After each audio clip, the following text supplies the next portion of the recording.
87,000 से पिछला चुनाव भारतीय जनता पार्टी यहाँ पर जीती थी, लेकिन इस बार का जो माहौल है वो बता रहा है कि इस बार बड़ी जीत होने वाली है।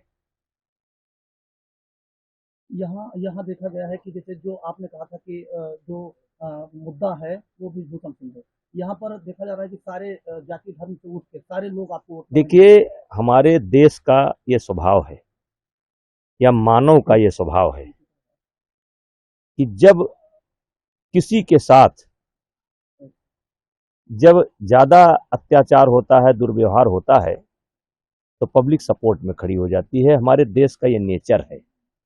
एक तो देश के सवाल पर एक साथ खड़ी हो जाती है, दूसरा किसी के साथ जब अन्याय होता है, अत्याचार होता है, तो जनता साथ खड़ी हो जाती है।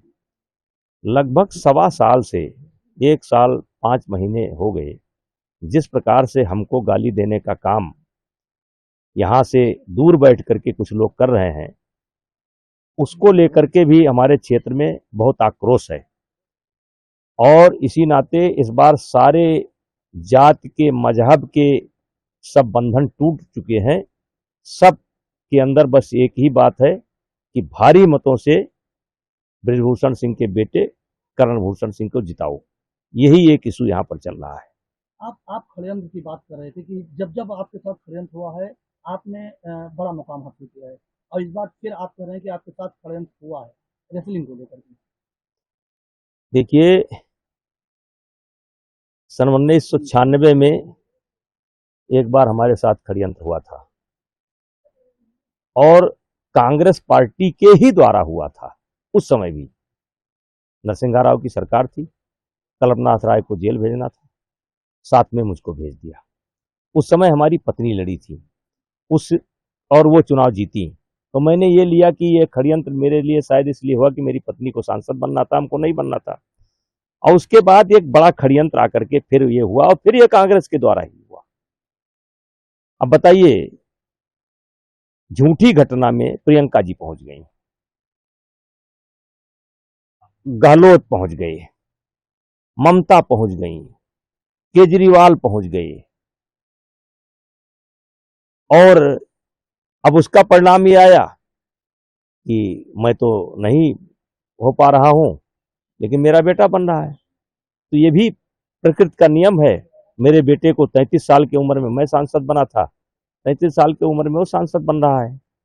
और उस बार भी गुस्सा था, इस बार भी गुस्सा है, इस बार और ज्यादा गुस्सा है। अच्छा, आप षड्यंत्र की बात कर रहे नेताजी, आपने कहा था कि कुछ ऐसे रेसलर हैं जो गरीब परिवार से आते हैं, आपने उनका समर्थन, उनका सपोर्ट किया था, जिसको लेकर आपको लगता है कि क्या आपके खिलाफ जो इस तरीके से साजिश की गई। देखिए, ये बातें बहुत बार मीडिया में आ चुकी हैं। जैसे ट्रायल को लेकर के हमने नियम बनाए थे, कैंप को लेकर के हमने नियम बनाए थे, एक ही खिलाड़ी एक राज्य से लड़ेगा, ये नियम बना था। तो जो कुश्ती को लेकर के सुधार किए थे, तो जो एक लॉबी है, और आप कह सकते हैं एक परिवार एक अखाड़ा, और जिसके संरक्षक हैं भूपेंद्र हुड्डा, उनके सुपुत्र दीपेंद्र हुड्डा को मैंने चुनाव हराया था। उन्हीं को चुनाव हरा करके मैंने कुश्ती संघ का अध्यक्ष का पद प्राप्त किया था। तो वो लॉबी मेरे विरोध में आ गई और मिल करके कुछ उद्योगपति भी शामिल हुए इसमें, जो खेल में रुचि रखते हैं, शामिल हुए और मिल करके एक षड्यंत्र किया। आप सभी जानते हैं, षड्यंत्र की शुरुआत हुई थी तो पद से हटाने को लेकर के हुई थी, बाद में वो यौन उत्पीड़न में तब्दील हो गया। मीडिया ने पूछा तो 4 महीना तक कोई नाम नहीं बताए। 4 महीना के बाद एक लिस्ट लेकर के आ गई। सुप्रीम कोर्ट के आदेश पर FIR हुई, चार्जशीट लगी, चार्ज लग चुका है। अब आगे देखेंगे क्या करना है। आपका जो तीसरा अटेम्प्ट पूरा हो रहा था, तो इसके बाद फिर आपके खिलाफ साजिश होने की वजह क्या थी? वजह ये थी कि सबको मालूम था कि कुश्ती संघ में जो पूरे देश के लोग हैं वो हमसे जुड़े हैं, और सबकी इच्छा थी कि करणभूषण सिंह को, सबकी इच्छा थी कि करणभूषण सिंह को ही अध्यक्ष बनाया जाए, जिससे नेताजी कुश्ती से जुड़े रहें। तो करणभूषण सिंह को रोकना था, और वो चाहते थे कि वो पद उनको मिल जाए। अब उनके साथ में देश का कोई है ही नहीं है, मतलब वो हरियाणा के रहने वाले हैं और हरियाणा पूरा, अभी देखिए हरियाणा के लोग हमारे साथ हैं।